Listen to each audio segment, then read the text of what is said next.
If you would have got in on some of BP on Wednesday at 3:57 p.m. Eastern Time on the bottom at 29 a share, you'd be up 14.5% right now. So why didn't you do it? Why didn't you make all of this extra investing income? Yet,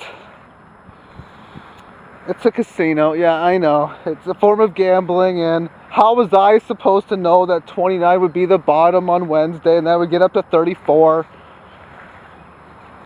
Yeah, well, a lot of people make and lose a lot of money playing that kind of game.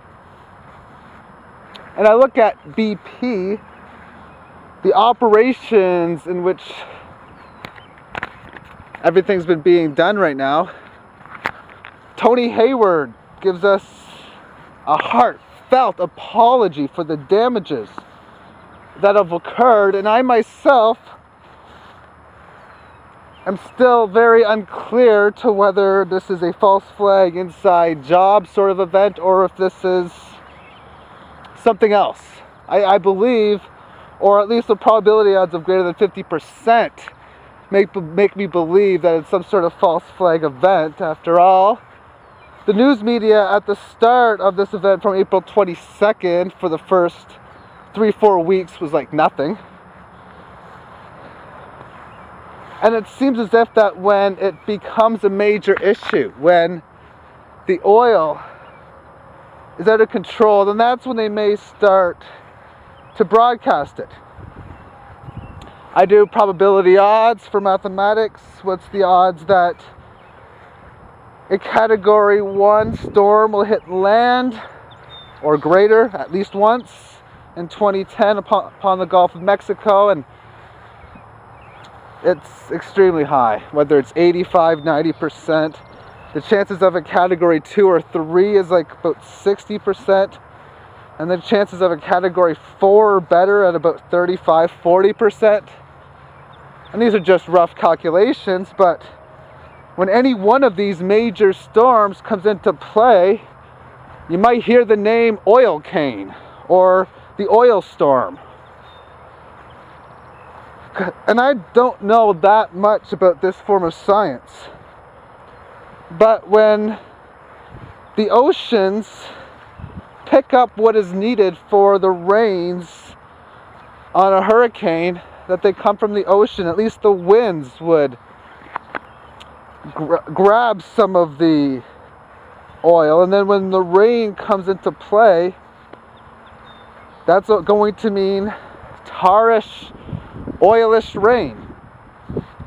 And if it is Category 5, then it could literally be more of a doomsday sort of an event. And well, why would they do something like this? Well, why would they do something about 911? If, of course, that is the case. I can only go by evidence upon that. After all, they have their secret Bohemian Grove meetings. And we're still not supposed to question the story on it, even though the evidence looks extremely big, as if there was more to September 11th. And then the conspiracy theorists will tell us that they want to reduce the population, and that's a very controversial subject. But if it is true, if it is true, and if is the key word, then would a measure of this sort of magnitude come into play? If.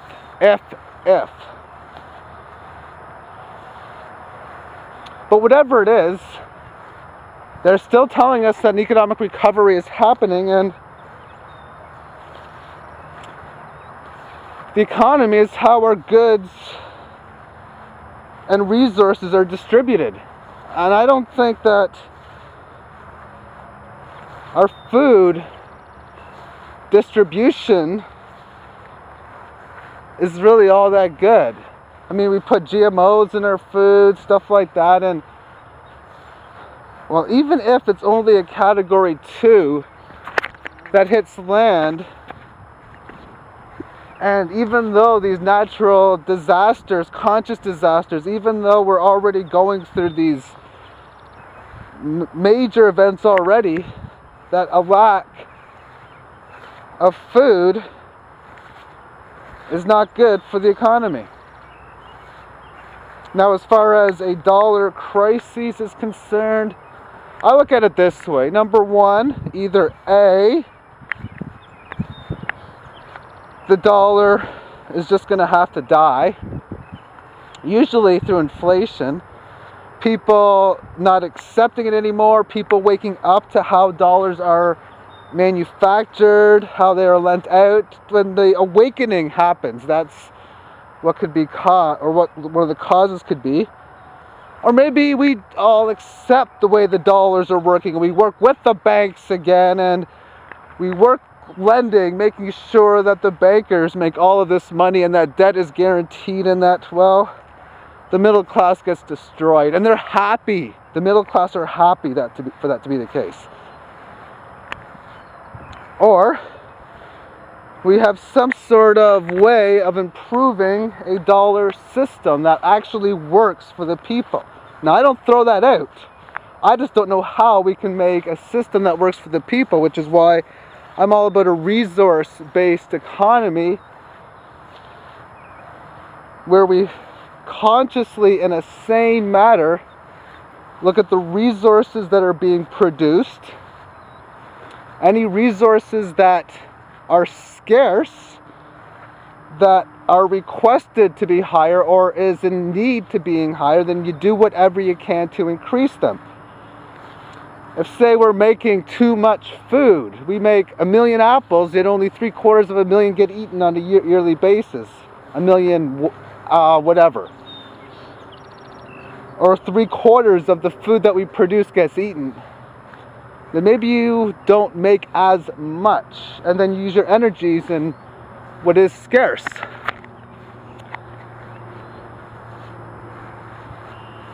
But we'll see how the next couple years come into play, because it really seems as if it's all going to be part of that 2012 event. A lot of stuff will still happen in 2010 and in 2011.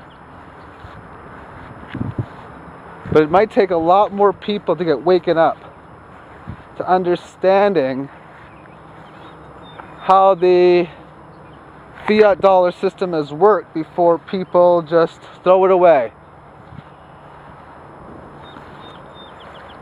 And when more people find out about this, that means they get out of dollars and into other assets. And when that type of process is going through, don't think that it's going to be very easy. Don't think that the powers that be are just going to allow this to happen without giving some sort of resistance back. Anyway, I'm going to end the video at this. How long do we got? 8.5 minutes. Alrighty, take care and have yourself a magnificent weekend. Bye-bye, everybody.